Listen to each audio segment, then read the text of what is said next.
tranche d'information de ce mardi 27 avril 2021.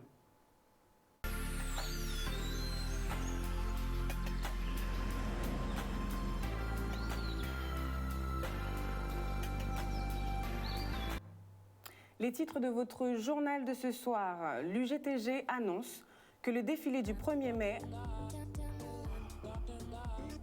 L'UGTG annonce que le défilé du 1er mai à l'occasion de la fête du travail aura bien lieu dans les rues de Pointe-à-Pitre.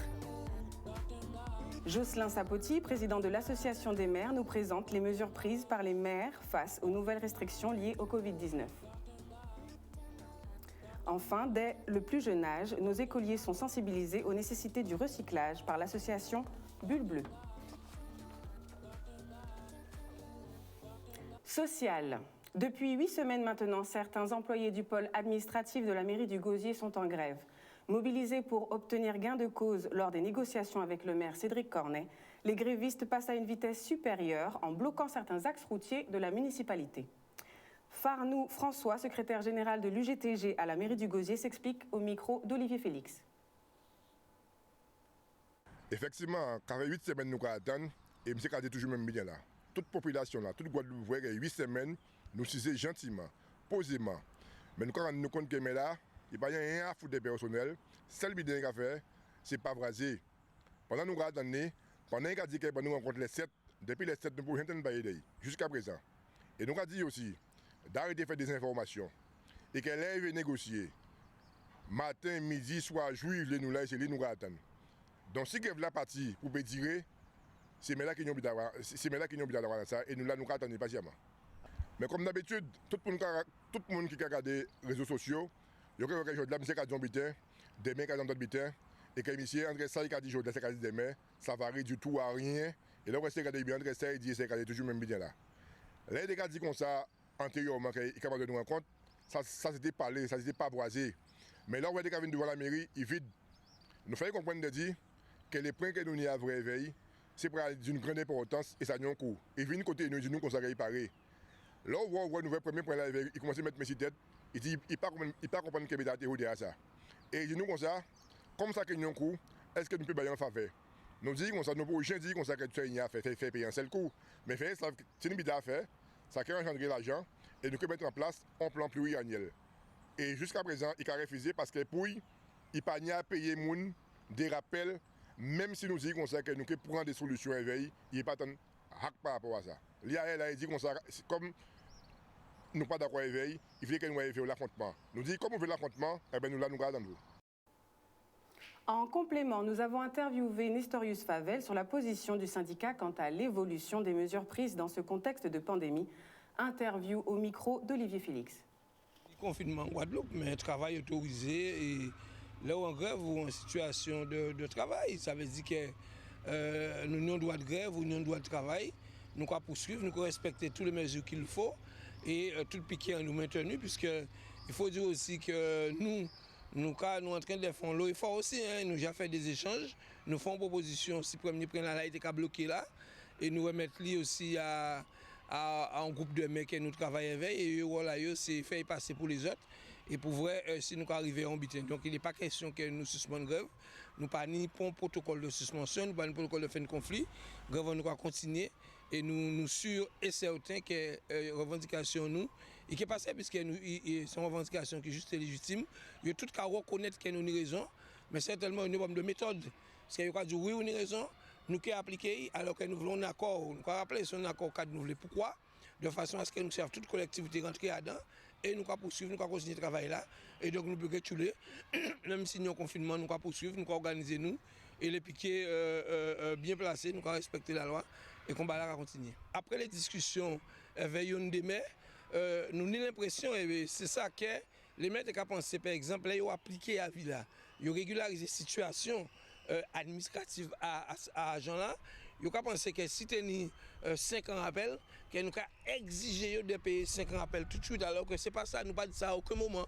Et donc c'est pour ça, dans les propositions nous faisons, nous dit là où c'est nécessaire, nous pouvons contrer, et pour nous faire un étalement là où c'est nécessaire, puisque nous des communes peuvent dire comme ça, même si nous avons un salarié, un agent, 5 ans, il nous peut dire aussi, il ne peut pas, parce qu'il fait 2 fois, 3 fois.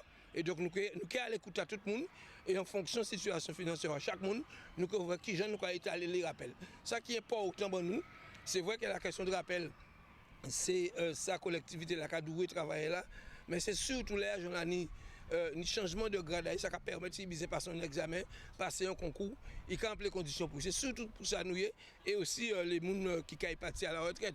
On ne peut pas laisser les gens partir, nous avons ça depuis longtemps, avec 400 €, 300 €, donc il faut nous porter manœuvre.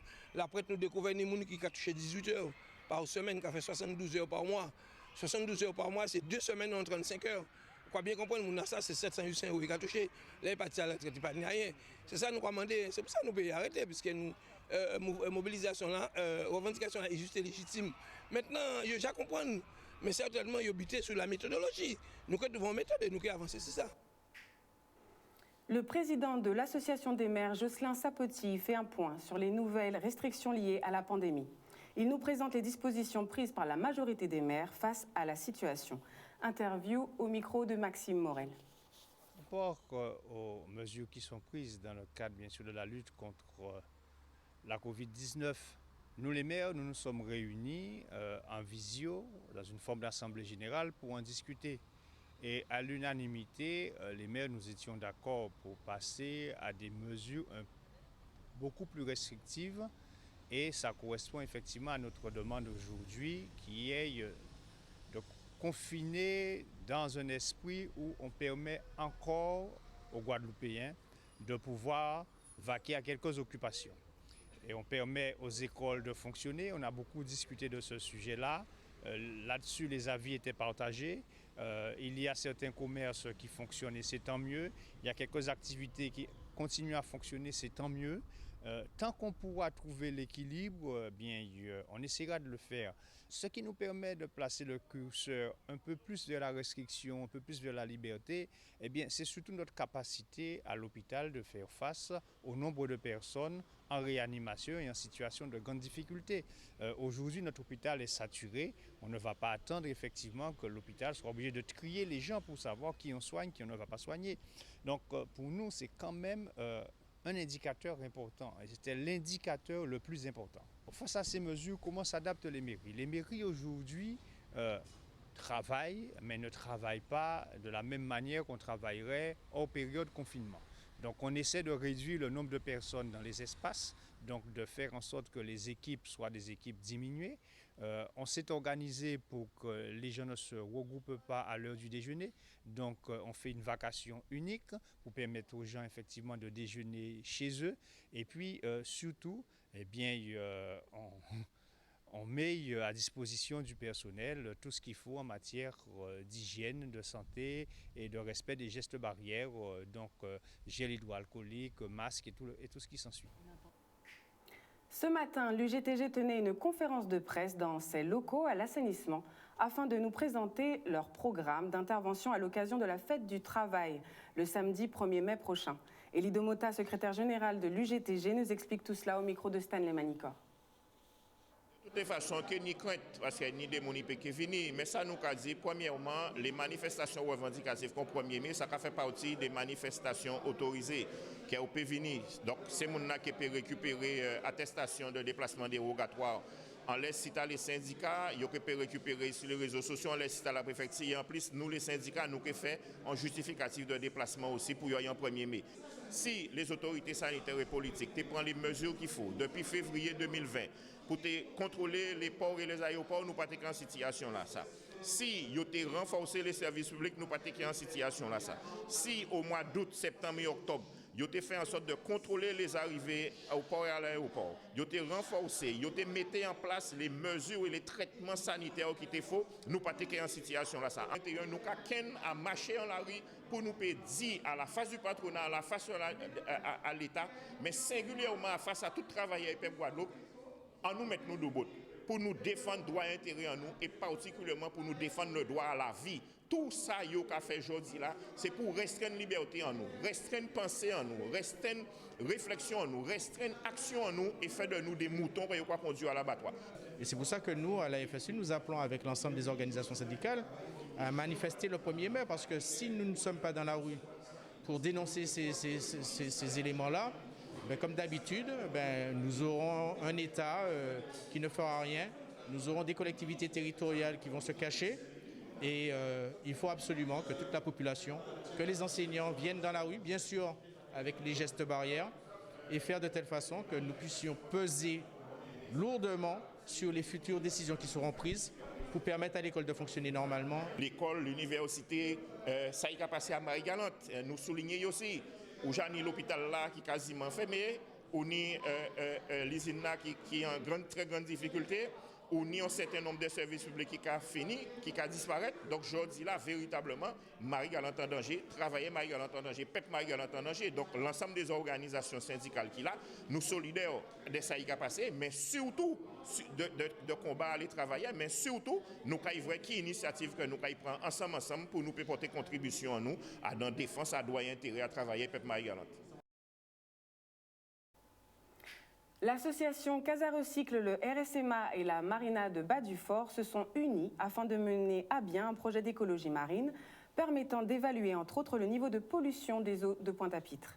Tout cela grâce à des écomouillages mis à l'eau ce matin. Plus de détails avec le reportage signé Maxime Morel. Disons, après 4 ans de travail sur le côté scientifique, construction, insertion. Donc là, c'est un partenariat avec le RSMA. Ou la construction des écomouillages, donc on les voit derrière nous. Et là, on a fait un partenariat avec la Marina de Bas-du-Fort pour tenter, avec leurs autorisations d'AOT, de pouvoir en immerger 2. L'idée, c'est de pouvoir, grâce à des écomouillages, on pourrait se dire, mais la Marina est polluée, oui, mais d'avoir un témoin, de savoir, mais malgré la pollution, qu'est-ce qui subsiste au niveau écosystème. Et le fait de mettre ces écomouillages, normalement, ils devraient venir se fixer dessus des éponges, des coraux ou autres. Ça nous donnera un signe. Soit effectivement, il y a un écosystème existant et il faut faire l'effort de rendre les eaux de la marina un peu plus pures, on va dire, plus potables que ce qu'elle est actuellement. Nous, notre objectif, c'est bien de faire travailler des jeunes Guadeloupéens sur un projet qui durera dans le long terme, dont nos jeunes stagiaires seront fiers dans les années à venir, pourront le présenter à leurs enfants plus tard, et qui restent en lien avec leur formation. Donc là, en l'occurrence, on a pu faire travailler des maçons, on a pu faire travailler des engénistes, on a pu faire travailler des conducteurs de poids lourds. Le projet justement de Casa Recycle, dont je suis le président, c'est de stopper les ancres et les chaînes tout autour de la Guadeloupe dans les lagons pour pouvoir mettre des éco-mouillages. Là, normalement, c'est des corps morts, mais là, on en a fait du corps mort, un corps vivant. Ils ont fait ce matin un repérage et on va en mettre 2 à l'entrée de la marina où il y a déjà des balisages et on va pouvoir utiliser ces éco-mouillages. Ils auront vraiment une fonction en plus, c'est pas juste pour faire joli et pour repeupler les poissons. Il y a vraiment une double fonction de pouvoir ensuite ancrer soit un ponton, soit une bouée de balisage de chenal par exemple. La barrière corallienne en Guadeloupe, elles sont décédées à 85%. Donc il n'y a plus d'habitat pour les postes-larves, donc plus de poissons en Guadeloupe. Là, c'est vraiment avoir des habitats pour les postes-larves pour que demain, on ait la chance encore de voir du poisson. Les écoliers de la maternelle sont sensibilisés au tri sélectif et à l'élaboration de compost grâce à l'association Bulle Bleue. Les membres de l'association sont intervenus hier à l'école maternelle Marie-Zonésip aux Abîmes et ont sensibilisé presque 100 enfants. Leur objectif final, atteindre 800 enfants sur la communauté d'agglomération de Cap Excellence. Reportage signé Maxime Morel. Aujourd'hui, dans le cadre du projet Je mets au recyclage pour une Guadeloupe propre, on sensibilise les petits bouts de choux de moyenne et de grande section à la maternelle Marie-Zonésip aux Abîmes sur le tri, le recyclage de nos déchets, mais également sur le compost. À cet âge, les enfants sont très réceptifs, ils ont une zone de mémorisation beaucoup plus accrue, donc ça leur permet déjà d'avoir les bases pour pouvoir, à l'âge un petit peu plus avancé, prendre de bonnes habitudes. Ils sont très réceptifs. Après, ils n'ont pas tous les mêmes connaissances du tri de déchets, mais finalement, il y en a qui connaissent, qui disent « Eh bien, tel déchet, ça va dans la poubelle jaune », et d'autres qui disent, qui apprennent, qui tâtonnent, qui balbutient, mais finalement, tous ensemble, on leur inculque les bases, on leur montre c'est quoi le tri des déchets et comme je dis, tous ensemble, on va plus loin et finalement, si demain c'est déjà aujourd'hui, ils vont aller plus loin et vont être les éco-citoyens de demain.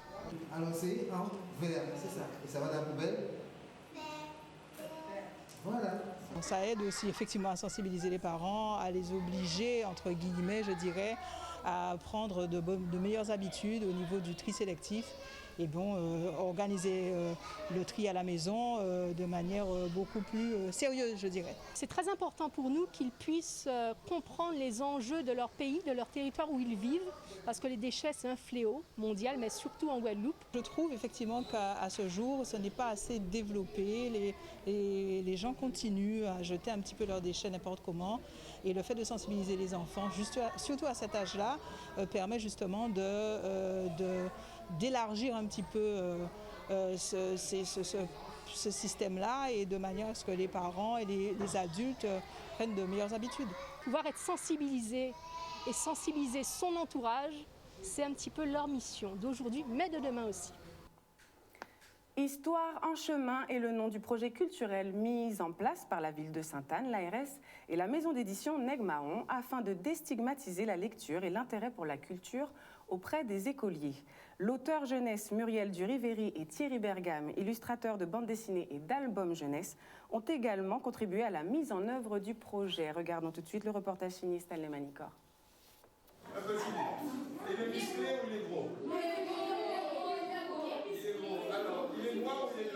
Histoire en chemin, c'est une histoire qui commence dans une école et qui chemine, donc qui commence à être écrite dans une école par des enfants et qui va cheminer d'école en école jusqu'à être passée par toutes les écoles de la ville de Sainte-Anne. L'idée, c'est que les enfants puissent être sensibilisés à l'écriture et à l'illustration, mais tout en étant également conscients des thématiques qui sont actuelles et qui nous occupent, comme la thématique du Covid et la thématique de la santé mentale. On a trouvé aussi qu'ils avaient pas mal d'idées noires, même si elles étaient dites en rigolant.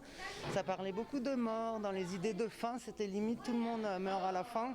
Donc nous, on a essayé aussi d'expliquer aussi comment ça pouvait être un trouble mental, que ça pouvait être passager, comment on pouvait aussi trouver des issues positives dans leurs histoires. Déjà, écrire soi-même avec ses propres idées tout seul, c'est pas évident comme démarche. Là, c'est-à-dire qu'on multiplie ça par 4 classes, 20, on va dire une moyenne de 20 élèves par classe, c'est compliqué. On doit plus s'impliquer que juste dire écrivez ce que vous voulez. On est obligé de les aider à organiser l'histoire, d'expliquer comment ça fonctionne un récit. Vous avez vu, il est costaud, il qui fait un métier manuel.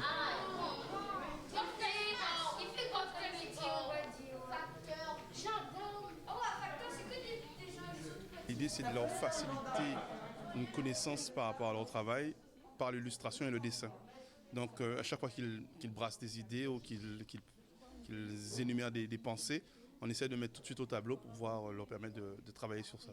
Même si la thématique, c'est au fil de l'histoire, c'est le même personnage qui revient, mais à chaque étape de sa vie.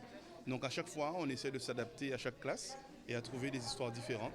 Et c'est ça qui nous permet, nous aussi en tant qu'adultes, de trouver un bon placement pour nos images et nos personnages. On essaie par ce biais-là de faire en sorte qu'ils puissent avoir plaisir à lire. Parce que lorsqu'on est arrivé, on a constaté aussi qu'il y avait beaucoup de difficultés à quantifier ou à représenter ses idées parce que justement, ils n'avaient pas cet amour de la lecture. Donc c'est une facilité aussi, de trouver une facilité pour la lecture. L'idée, c'est qu'au final, on puisse avoir un produit qui puisse être offert aux enfants, mais qui également continue à vivre dans les librairies par le biais de la diffusion qui sera réalisée par l'éditeur. Pour terminer notre journal, nous accueillons sur notre plateau Marilène Troupé. Vous êtes directrice de l'Institut national supérieur du professorat et de l'éducation. Bonsoir. Bonsoir, bonsoir aux auditeurs et téléspectateurs. Alors justement, vous êtes ici ce soir pour nous présenter les journées portes ouvertes que vous organisez du 28 au 30 avril prochain. À l'occasion, c'est un événement que vous organisez tous les ans jusqu'à maintenant, mais a priori cette année, il y a quelque chose de différent et ce n'est pas lié au Covid. Pouvez-nous le préciser? Non, là, je dirais effectivement que ce n'est pas lié au Covid. C'est en fait la réforme des INSPE qui se prépare d'ailleurs depuis déjà quelques années, mais qui a été retardée un petit peu par Covid, et qui devient opérationnelle à la rentrée prochaine pour l'ensemble des INSPE. Donc naturellement, pour l'INSPE de l'Académie de Guadeloupe, donc composante de l'Université des Antilles, il y a donc cette réforme qui se met en place. D'accord, alors on précise quand même que l'INSPE, c'est le nouveau terme pour parler des anciens IUFM.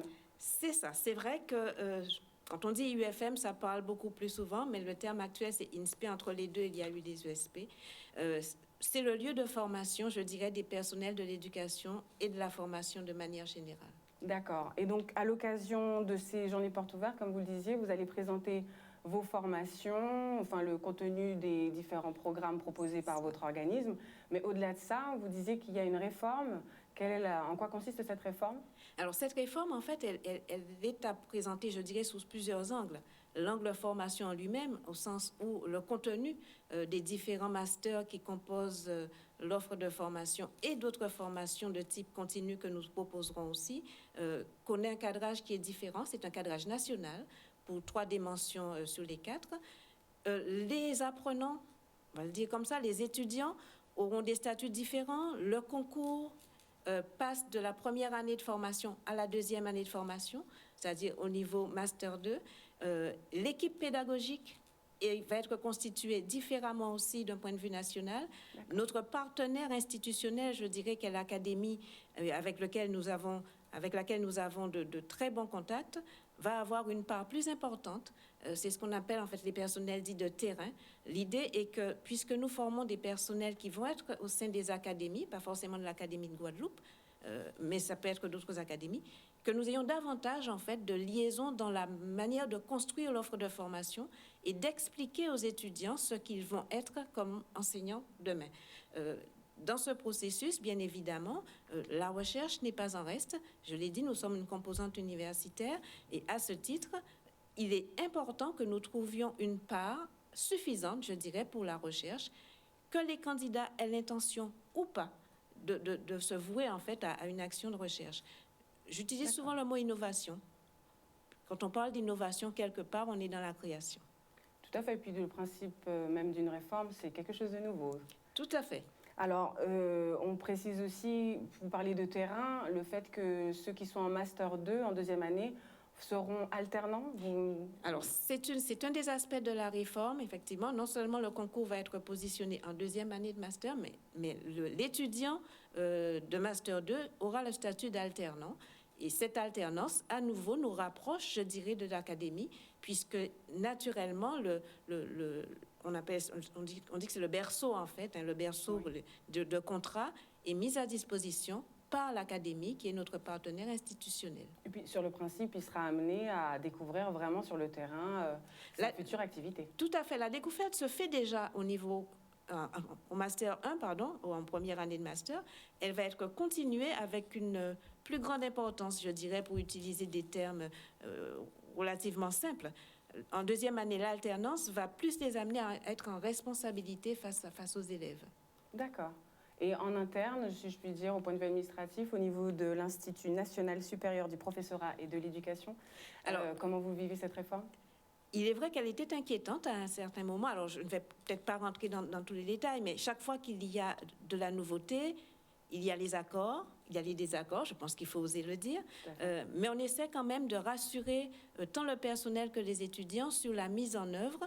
Je crois que nous pouvons dire que nous avons la chance au niveau de la Guadeloupe d'avoir une excellente relation avec les collègues et avec l'Académie de région Guadeloupe, ce qui fait que nous avons pu mener à bien la mise en place de cette réforme avec un démarrage qui date de novembre 2019 et une réelle implication en binôme sur l'ensemble des dispositifs. Et je crois que cet aspect, je ne dis pas que ça tranquillise surtout, mais dans tous les cas, cela nous rassure dans la mise en place qui nous attend. Nous avons encore à faire, nous n'avons pas terminé, mais nous sommes en mesure de présenter aux futurs candidats une offre de formation cadrée.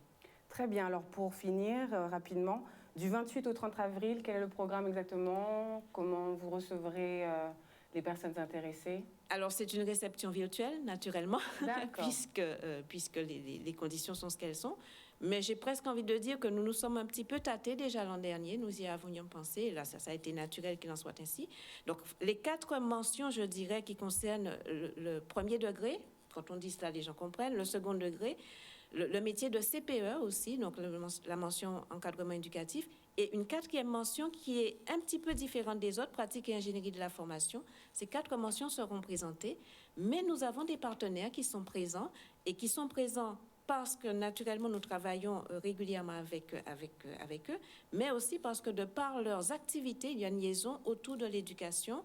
Je peux citer ces partenaires, si vous permettez, le réseau Canopé, réseau Canopé, la Maïf, la MGEN, l'Académie bien entendu, et nous avons des partenaires qui ne seront pas forcément visibles, mais qui sont avec nous, le CMEA, voilà. Donc tous ces partenaires construisent avec nous l'offre de formation et apportent leurs compétences au regard de leur mission. Excellent. Je vous remercie en tout cas, Marie-Hélène Troupé, d'être venue sur notre plateau pour nous présenter ces journées portes ouvertes qui, je le rappelle, auront lieu donc du 28 au 30 avril prochain de façon virtuelle. Donc j'imagine que toutes les informations seront sur le site internet, sur les réseaux sociaux. C'est cela. Donc en se rendant sur le site de l'Université des Antilles ou sur le site de l'INSPE de l'Académie de Guadeloupe, l'accès sera direct. Et puis je me permets de dire également sur le site de l'Académie de Région Guadeloupe. Excellent, je vous remercie. C'est moi. Excellente soirée. Merci. On continue, tout à l'heure on se retrouve pour le focus. Le thème du focus ce soir est en réaction des gérants de commerce suite à la fermeture des commerces dits non essentiels.